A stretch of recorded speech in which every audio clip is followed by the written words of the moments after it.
Inside the Head of Emotional Chaos and How to Live with It. Written by Nate M Riverland.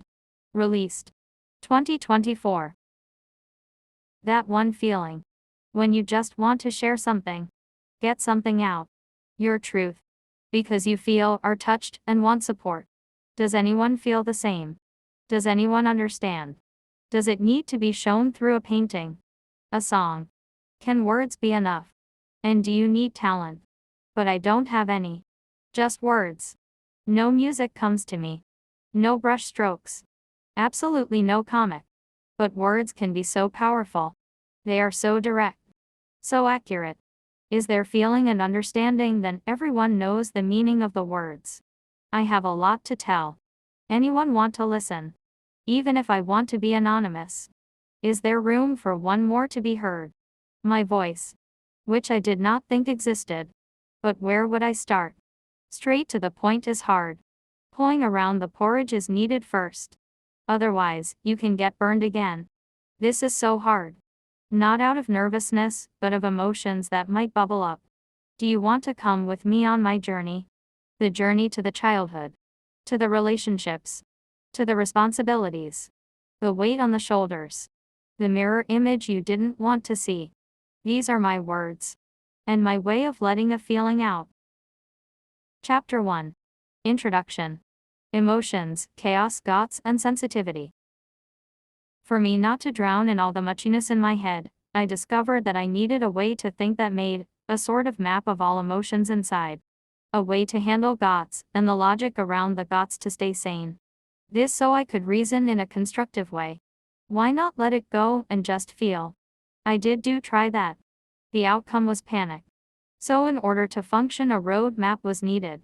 But could this road map go over to repeat and not actually lead anywhere to understand all thoughts that are happening all at the same time? So therefore I never think the same chain over and over again. That would not give new answers. So if I am stuck, I change perspective and then try again. What happens? Same result. This text is written mostly because I cannot have all thoughts in my head anymore. And I believe if my mind works in a sort of way maybe more people's are, and would be relieved to know that you are not alone. So this is an analysis of some bits of my life, and how I try to function in a reflective way, and maybe why I am as I am. I do not exactly know what this will end up to be, but it feels like I have a lot of things that needs to get out, and also be processed. Hopefully there will be some good out of all this. First of all, I believe that questions are the solution for most problems. It is so many times we do not ask them. Mostly we speak in statements instead, and that changes the attitude around the subject and therefore decrease the alternatives of answers of truth around the subject. By not asking questions and stay open-minded, we simplify the subject, and maybe it is because of that we actually do it. It is easier and narrows it down. And it could also do with that we just following everybody else.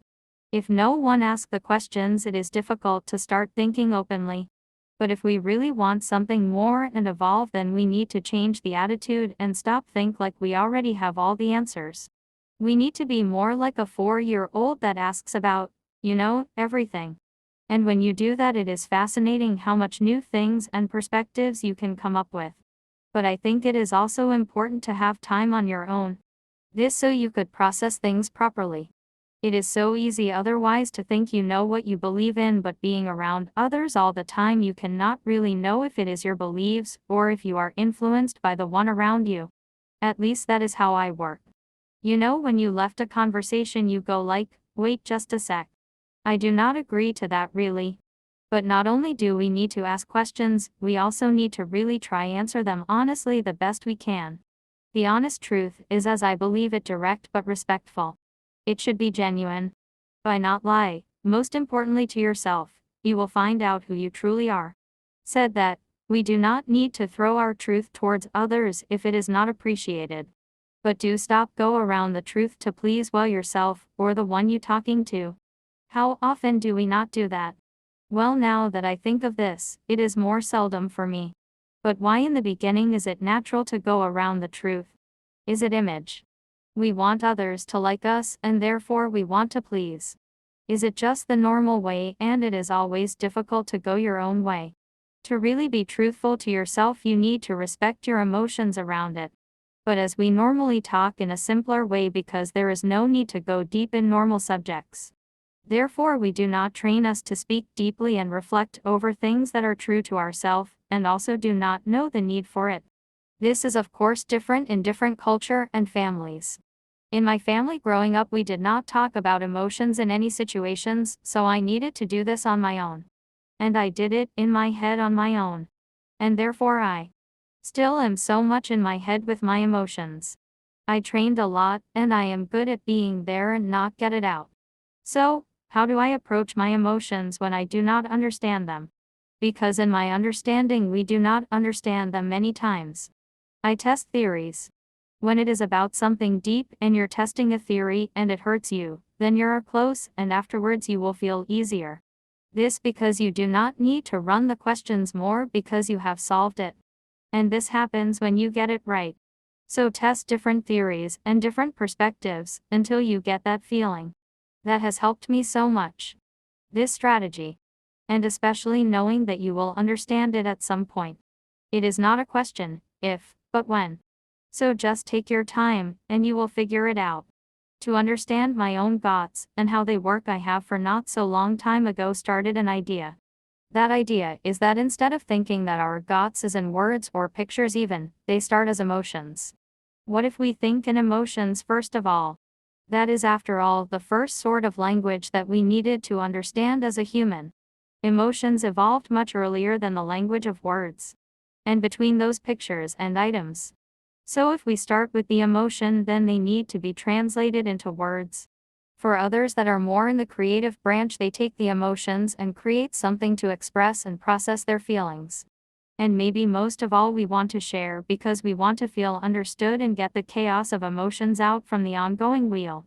So back to emotions as thoughts. We need words to be understood. And to be understood we need to choose the words carefully and honest. I like to see it like words are a reflection in a mirror of emotions.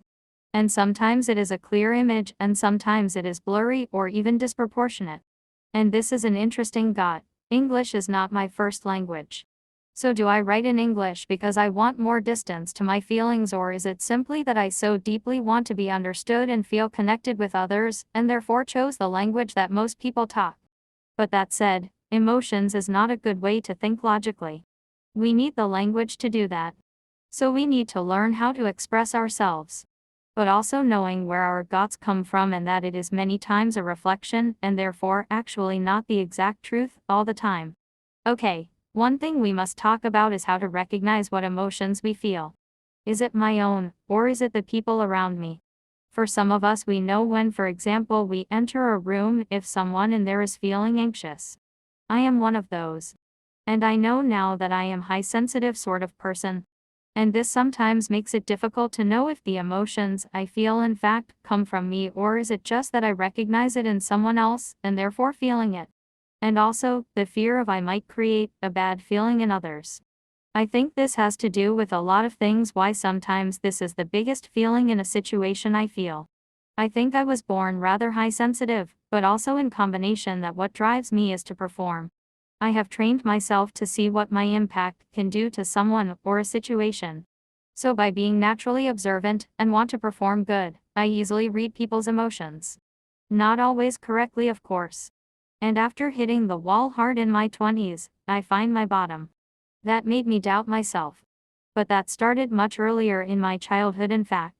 But the fear of being in the way or complicate things started to be very high after that. By finding out this 3 alternatives, I could actually start to see what emotions that were true. What was my emotion? What were the other person's? And what was just my own fear? Someone asked me a few years ago when they thought I was too much in my head, could you just stop doing that and just feel? OMG. If you say that I should just feel, then I will open up about everything. I feel everything. Feelings from the past, the now, in what could be, everything around me. Everything. And then. If I would stay there, then it would become madness. Then I would actually live in this chaos. Because it is chaos. But if I make this map around the chaos for the chaos, then it is not that much chaos anymore. I need to explain the chaos for myself in order to understand it, and not drown in it. That is also why I write this piece. Make the map more visual, and not only have everything in my head. One interesting thing about to feel a lot and also easily feel others' feelings or emotions is that it can go over to some overload sometimes. But then the survival instinct kicks in and wants to lower the feeling from the other person so it will be bearable for me. So if someone is in a deep emotion, I could be more distanced, and sometimes a bit cold to balance it out. But also if I could help the other to feel better. That comes very naturally in a way by talking about it, and trying to solve the other person's puzzle. So it is actually not only about helping the person, but also helping myself in that situation. About get overload in a feeling that happens easily to me through music. Feel too much. Also paintings that you could relate to. It hurts. All kind of emotions wash over you. It could be too much. But if you embrace it, it could be beautiful. But also addictive and hard to leave. How perfect it could be with a perfect match between notes, words, feelings. When something fits like that, it is addictive to listen to. Embracing feeling. And I go into a zone. And it is a wonderful feeling. But we cannot stay there. And try leaving that world is heartbreaking. It hurts. Really hurts. I do not know if this has something to do with high sensitive, or if I need to hide from the real world so badly. Both probably. I do love those feelings when it is this kind of perfection. But it is hard to go out to my real world after. But it is worth it. Of course. Love you all out there that make all those feelings appears within us when we take part of your work. This has made me think about fame. I think fame is a topic that meets everyone sometime in their lives. We all have our idols somehow in our youth, I believe. And when we are young, fame was something that we wanted because our idols were famous, and we just wanted to be like them. But what do we really want in the concept fame? And when I say we, I mean us humans. Not everyone, of course, but many people want to be acknowledged for what we do. Is it just that in the simplest, we want to feel appreciated by others? Is it so we feel that we belong? But if I take this question more to myself, writing this text, I thought it had to do with I needed to get things out of my head, and maybe it is of interest for someone. But maybe it is a hope to get understood in our deep, deep soul so we not so damn alone in our feelings. Maybe no one will understand every sentence in this text, but that does not matter. If one phrase make a connection, then that is a beautiful moment. Then it was not that wise for me to choose writing as the art form. I will not get the connection back so easy. Especially not as I write under a pseudonym. But this is my art form. I cannot just choose another form. But what art form you choose is not the important thing. Not really. It is how we travel inside ourselves that is important. Never forget that. I feel both simple and complicated when I lying in bed writing these words. I feel whole and connected with my soul. Now I have forgot what this section was about. But that is the beauty of letting go. We do not know where we will end up. Emotions and high sensitive. Well, it is about feelings and emotions still, at least. I jump a little now while writing, but I had some more thoughts or insights, if you may, to think, as I have called it, in a logic sort of way. But after been in a few seasons with my friend and therapist, it could be described as thinking in perspective. With logic and taking other factors into account makes everything relative, and in perspective of one another.